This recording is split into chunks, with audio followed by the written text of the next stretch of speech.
Welcome back, you guys, for another Dre and J Death Battle! In this corner, with a 9-8 Death Battle record, Javante Jones! And in this corner, leading with the 11-6 Death Battle record, DeAndre Jones. And since Transformers is coming out this week, we decided we're going to do a Death Battle reaction to Optimus Prime versus Gundam. Transformers versus Gundam Death Battle. So, I'm going to go with my guy Prime. Honestly, bro, one of my favorite characters of all time. Gotta rock with him, regardless. So, this is where my bias comes in, regardless. No Gundam. Of course. And why is that? Well, I've heard a lot about him. Popular character. No Gundam. Okay. Bet. Alright, so you've heard it here first. Let's get this shit started.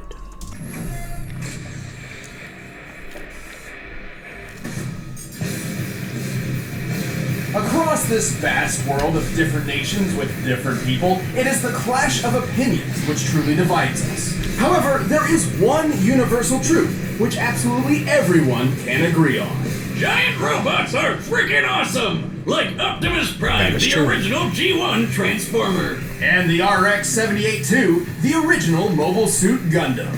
These aren't just any robots, they're the old school classics, the first of their kind, and we're in for a robo battle of East versus West. Well, Optimus was originally a Japanese toy. He's Whiz and I'm Boomstick. And it's our job to analyze their weapons, armor, and skills to find out who would win a death battle. Millions of years ago, on a distant planet called Cybertron, a great unrest grew between two factions of robotic beings, the Decepticons and the Autobots. With little warning, they found themselves entangled in civil war. Led by that douchebag Megatron, the Decepticons started gunning down any bot they pleased for basically no reason, including some guy named Orion Pax, which will be important later. Rest in peace, Bro. What Megatron didn't know was that this seemingly random encounter would end up reshaping the universe. Thanks to a robot Gandalf, Orion Pax was rebuilt into something bigger, stronger, and way more recognizable. The newest commander of the Autobots had risen, Optimus Prime. I am Optimus Prime. Sacrifice freedom. Optimus is a powerful warrior with tons of awesome robo powers. As a Transformer, he can scan nearby objects and morph his body to resemble one, becoming a robot in disguise. His favorite is a classic 1979 Kenworth K100 tractor. An oldie but a goodie which sports 500 horsepower and can book it over 80 miles per hour. He even gets a trailer which, when he doesn't need it, mysteriously disappears into thin air. No, really, where the hell does that thing go? I need to know. More importantly, the life force of every Transformer resides in their spark, sort of like a soul. And Optimus is no different, except that his spark gives him a few unique abilities. Yeah, his spark's pretty rare. Compared to other robo people, it gives him increased strength, speed, and durability. He can shoot laser beams from his hands, fly with either a jetpack or his feet boosters, and move his limbs around while they're detached like some sort of ghost robot Rayman. Ooh! Optimus is referred to as a 0.1%er. That is how rare a being of his caliber is. Is that what all those people on Wall Street were protesting? Even then, many of Optimus's abilities are further enhanced thanks to his possession of one of the most powerful artifacts in Cybertron's history, the Matrix of Leadership. Oh, yeah, that's because he's him. He's him. Robot god. The Matrix is a conduit for the power of Primus, the creator of the Transformer race. With this, Optimus can heal some of his most grievous wounds. What? His initials OP for a reason. You know, when he died. And use the power of the Matrix to light our darkest hour. Well, he has an impressive arsenal to hopefully keep that particular problem from coming up again. Yeah, never again. Regardless, he wields the Ion Blaster, a giant death cannon which Prime one-hands like a boss. This big old rifle fires bolts of energy strong enough to take down most See the thing where he said he died 26 times throughout into Transformers space from franchise? ground level. Even That's better, crazy. it never seems to run out of ammo. One can only dream. Optimus Prime also carries numerous weapons composed of Energon, a raw energy force used by Transformers to power their technology and, well, themselves. He's got a glowy Energon axe and Energon swords, perfect for slicing up robots of all sizes. And I guess they probably work pretty good on people, too. Fighting fire with fire, Optimus Prime led the fight against the Decepticons for several millennia. Eventually, the war even found its way to our own Earth. But we've got nothing to worry about with Optimus protecting the planet. He's tanked blasts that would tear other bots apart, like when this mega refinery exploded. It could be seen from outer space. He's punched the ground so hard, the trees around him freaking exploded. Child's play, Boomstick. He's strong enough to tip this large oil tanker, which, when compared to the real-life Sea-Wise giants, must weigh over 700,000 tons. He's tossed a satellite into orbit and punched hard enough to crack Six Shot's chest plate. Who boasted that his armor was drawn from the compacted subatomic matter of a collapsed star.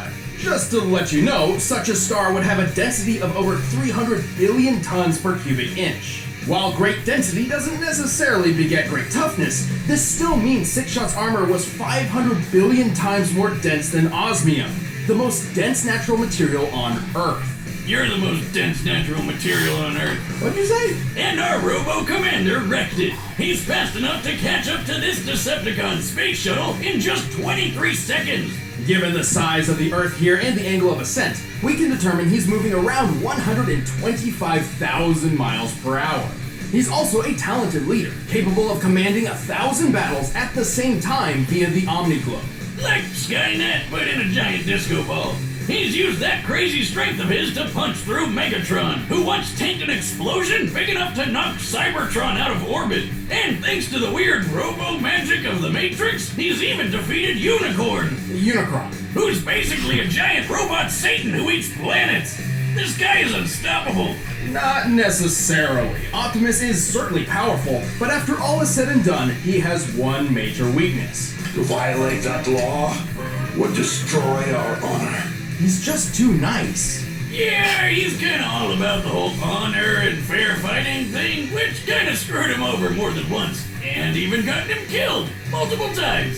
Plus, he killed himself once just because he accidentally broke the rules in a freaking game. Yeah.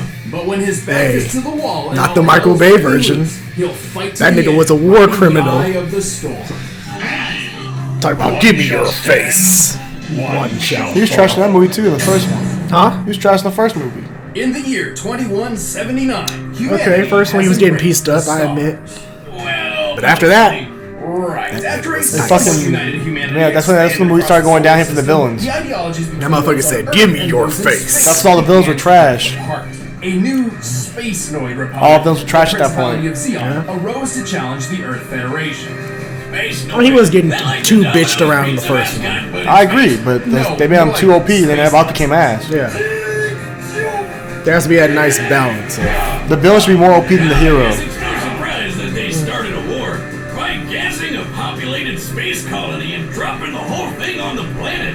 Man, that's messed up. But that's just how it started. For the real star of the show, some smart guys put their heads together and came up with the coolest thing they could think of.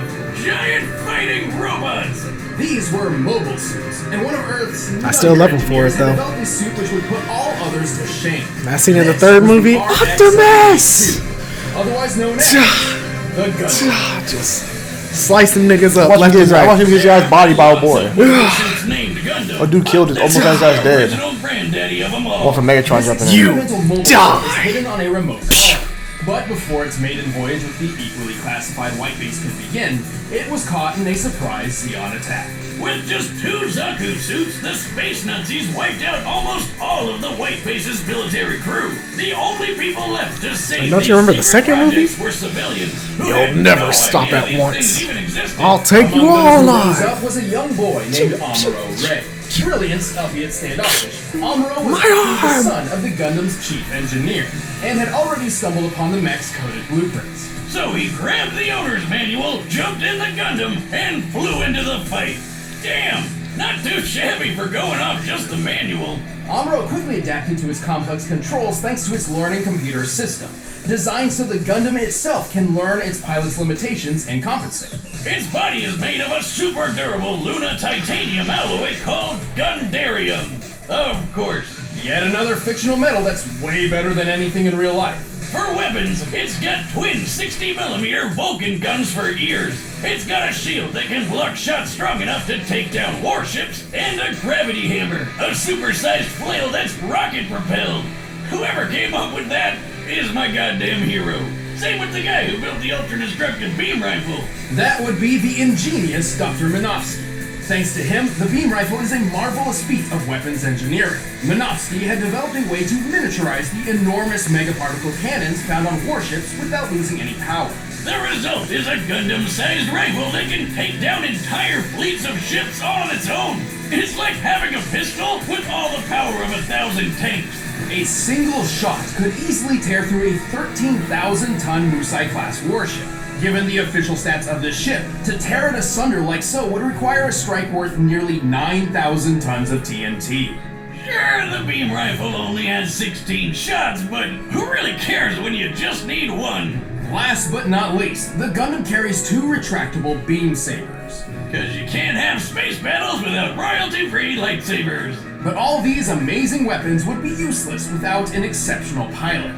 Despite still technically being a civilian, Amuro became the main pilot for the Gundam. Turns out, his skill was mostly thanks to his previously unknown abilities. Amuro was a new type. Like, Pokemon? See, apparently humankind was never meant to live under gravity's pull.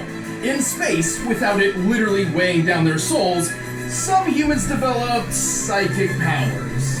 That is the dumbest backstory for why someone gets powers, and we've heard a lot of them whiz. So what, he can like read minds or something? Sort of. These powers and their capabilities have little definition, often differing between different people. Most new types can instantly understand each other upon contact, even drawing kinship between sworn enemies. Amuro's abilities in particular grant him something akin to precognition. He can predict exactly what will happen on the battlefield and where his enemies will be, and can capitalize on it if he reacts fast enough. How could he possibly predict I'd attack from the other side? He shot down targets too fast for the eye to see, and navigated his friends through a collapsing fortress with no casualties. By the end of the war, his own reflexes were pushing the limits of the Gundam itself. A magnetic coating was added to the Gundam to compensate, reducing the suit's friction and increasing its speed by 27%. Over 14 years of military service, Amuro became a legendary pilot. He even learned how to use these super fast funnel guns with his Psycho powers. Speaking of speed, the Gundam is comparable to the Red Zaku piloted by Amuro's rival Char, which is 3 times faster than the standard green model. During the first large-scale battle with mobile suits, a Zaku flew through the battlefield in 7 seconds. By comparing the 1,072-foot-long Magellan-class starships in the distance, we can tell the Zaku flew over 7 miles. This puts the standard Zaku's top speed just under Mach 5. When tripled to compare to Char, this means the Gundam can move at least 11,000 miles per hour, 15 times the speed of sound. Highballing it with Amuro's new type powers and magnetic coating, it's possible the Gundam can move as fast as Mach 25. Though anything over that would put it dangerously close to re-entry speeds, which its chassis cannot survive on its own. The Gundam is strong enough to lift and throw this goofy mobile suit, and tough enough to power through a magnetic field that's 7,200 degrees Fahrenheit. It survived plenty of really big explosions, including a detonating asteroid and a nuclear blast which wrecked Amuro's home colony. I bet it could wipe out the space Nazis all on its own. It nearly did. Amuro and his Gundam were instrumental to the war effort. It doesn't matter how much the Gundam was burned. It would always stand up, dispel the fear, and fly.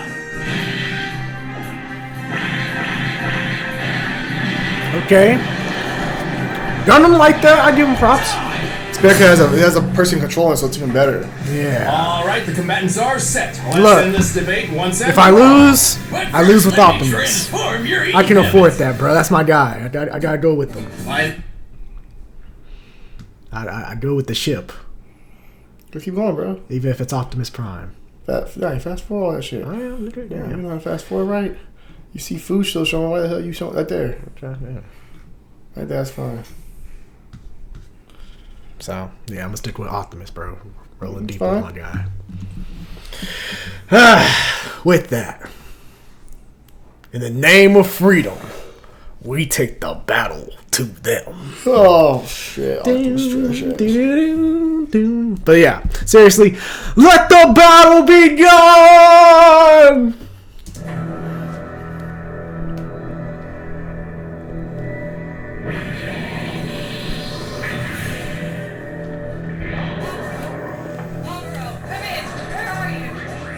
I'm checking something out, Sailor.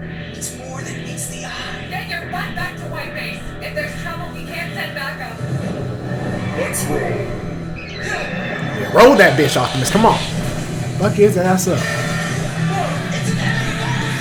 told you.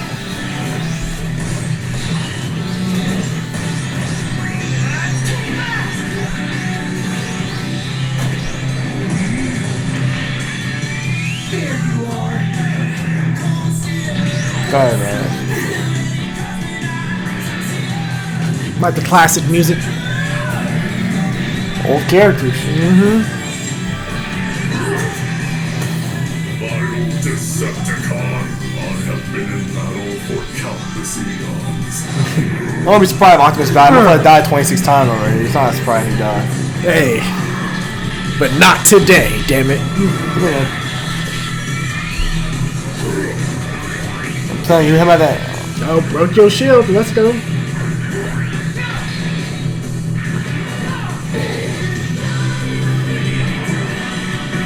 Not today. Ah, he's even said what I said. Let's go. See? That's when you know me and Optimus, bro. We like that, bro. We even say the same things.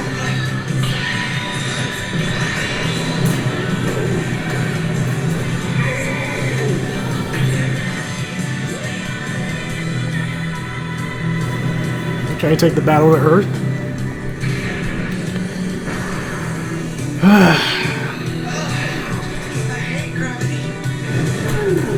Oh yeah, I forgot he fucks up in there on. Nah, probably he is on the fucking. Fuck.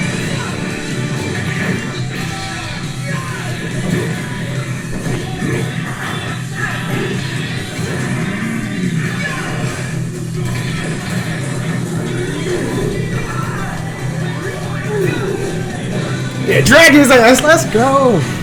Boy, fuck his ass up, Optimus. Stop playing with him.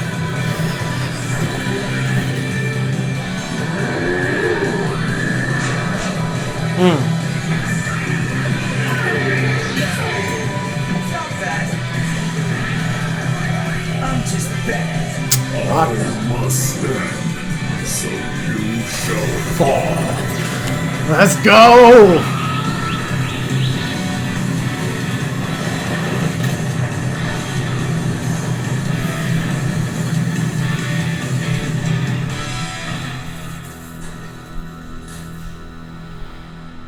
Let's fucking go!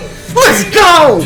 That's why he's my nigga for I life. literally took him using the damn all spot. It took me using That's that why all he's spot. my guy. That's why he's my guy. It's completely overshadowed Amuro's force. Look, he was getting fucking Also, bodied. we already know that Optimus was over 6 times faster and 9,000 Okay, times he gets stronger. bodied by Megatron. What does he do though? He wins still, cause he's that The guy. Gundam held plenty of its own advantages. With Amuro's super future sense powers, he could keep up with Optimus's speed. And with the Gundam's firepower, who cares how much it could lift? Unfortunately, the Gundam's limited ammunition meant this couldn't last. And even then, Optimus could certainly survive a shot from the beam rifle. Remember that refinery explosion Optimus survived? The one you could see from outer space? This blast left an enormous gash on the planet Cybertron. To measure the power of this explosion, we needed to compare it to the curve of the planet.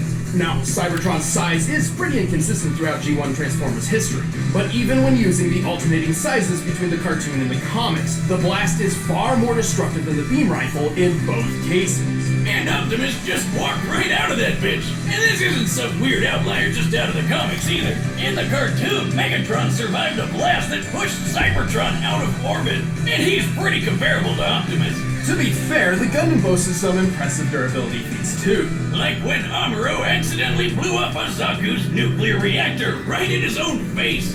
Hey, give him a break. It was his first time. This explosion created a hole in the space colony which sucked out Amuro's father. Whoops. On the bright side, he's gonna save some money on Father's Day gifts, right? And with his heightened mind, we deduced the scope of the explosion. It's over 150,000 kilotons of TNT. That's 10,000 times more powerful than the bomb that dropped on Hiroshima, but still nowhere close to the refinery explosion Optimus survived. Also, the Gundam couldn't dodge Optimus's ion blaster forever. It was fast enough to strike targets in orbit from ground level. That puts its laser speed over 3 million miles per hour. Even when he knew it was coming, Amuro couldn't react quick enough to dodge or block anything that fast. And even then, Optimus's time in the Omni-Globe proves he can think just way piecing his faster ass than up. Amuro. And just to Right. blow your mind even more, in order to obliterate Unicron with the Matrix, the energy output must have equaled more than 40 Yoda tons of TNT. Yoda tons, Javante. What are you talking about? Yoda tons. And you know what they say, size matters not, especially when Optimus has defeated opponents as big as Devastator. The Gundam was a powerful mobile suit with some astonishing firepower, but was ultimately outmatched by the Autobot's strength, speed, durability, and experience. I'd say Optimus was primed for this fight. The winner. Hell yeah, he was, because he's that motherfucking guy. That's why he's the MVP! That's why he's the GOAT! The GOAT! Hey, that's why he's Optimus Prime, but that's why his initials are OP. You must not heard. That man, bro. You must not heard him. You must not heard me. There's other guys I'd rather have over Optimus. Boy, stop. Who? Which robot you taking over Optimus? I'll take the damn T-Rex one over him. T-Rex robot.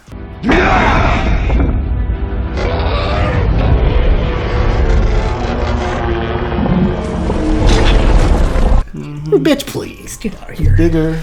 Bitch, please. them. Them niggas ain't got no chance. Pacific Rim. Prime over him, too. Pacific Rim robots ain't got no chance. Who? Prime. Which Prime? Prime over him. Prime who? Primal. Optimus Primal. Optimus Primal. Boy, stop. Get the fuck out. Optimus Primal, all that, bro. I'll be boosting the fuck out that man. Megatron was He's giving that guy. I watched my boy give him the work He's in the that movie. guy. Old dude's giving him the work in the movie. He's that guy. That's Optimus, bro. That's like His probably name Volcross, some shit. He was giving them for the work. who? Motherfucker, the sword that came from the way he You thought he talking was about? friend. You talking about the movie? Oh, the fuck out. you talking about Sentinel? He had his ass crying, saying, "Please help, stop, brother, please." He was begging for fucking mercy. Okay, but wasn't Sentinel? They literally took Hold on. Wasn't Sentinel a couple minutes before that talking about Decepticon ships fire at Optimus? Because he was getting pieced by Optimus. And then he started piecing the fuck out that nigga. Yeah, that's what I'm saying. He had to call in some damn ships to Okay. blow up And Optimus Optimus. Prime was crying. Optimus Prime was bitching. "Oh, please, don't do this, please." Okay. Cutting his fucking arms off. Okay. Please. Okay. And luckily, Megatron came and saved the fucking day for his ass. Her ass would have been gone, bro. And then what did And they Optimus? give him that whack ass fight. Megatron was cooked. And bro. then what did Optimus do next? Megatron was trash. That poor man care. Let's be honest. Like after the first movie, Megatron was the ass. I honestly hated that scene in the third one where like Megatron helps him and then Optimus just says he's like, what would you be without me, Prime? Then he says, time to find out. I felt like Michael Bay was just like they were thinking, they were writing in the writer's room and they were like, oh shit, Megatron's still alive. Okay, we gotta kill him off somehow. The films were cooked, bro. We only got how many minutes yet left to do? Okay, 1 minute. All right, just have him films were quickly cooked. They were cooked. kill off. They were cooked. Those films were cooked. I still like the third one. The third one is honestly my second favorite of the franchise. Shit. It's cooked. the first one, the third one, then the second one. Honestly, I'm the not first one counting was- Bumblebee. Not counting Bumblebee. Bumblebee Them was shits up were cooked. there too, but. Them hoes were cooked. Hey, bro, them bitches is underrated, bro. I still like them to this day. They fire. I mean, I'm excited for the new one this week. I'm gonna go watch that. Looks really good, so I'm definitely gonna check that one out. Hey, bro, Optimus, that's like my favorite fucking fictional character of all time. Probably one of my favorites. I always said if if I died early and I could have anyone narrate my life, it would be Peter Cullen himself. That's honestly top 5 people I would love to meet too. Peter Cullen. Just say my name in Optimus Prime's voice. DeAndre. Nice to meet you, DeAndre. Like, that'd be kind of dope. Hey, low key, I should try to get him to maybe do an intro for our channel for the future. You guys are watching Dre and Jay. Yeah, you better get to meet him first. Yeah, I know that'd be be a long way to go for that. That'd be pretty fucking awesome, bro. I'm just saying. Hey, dreams, you gotta have them. But yeah, dope ass death battle. I really enjoyed this one. I really like just because how it seemed like just like a classic TV show battle with the music and everything. Really awesome stuff. So, and because my guy won, so I really liked that as well. But yeah, dope ass death battle. Optimus versus Gundam. What were your thoughts on it? Do you agree with the outcome of this battle? Be sure to let us know that down below as well. If you enjoyed this reaction, feel free to like, share, and subscribe. I'm DeAndre. I'm Javante. And this is Dre and Jay. Let's roll out. Deuces.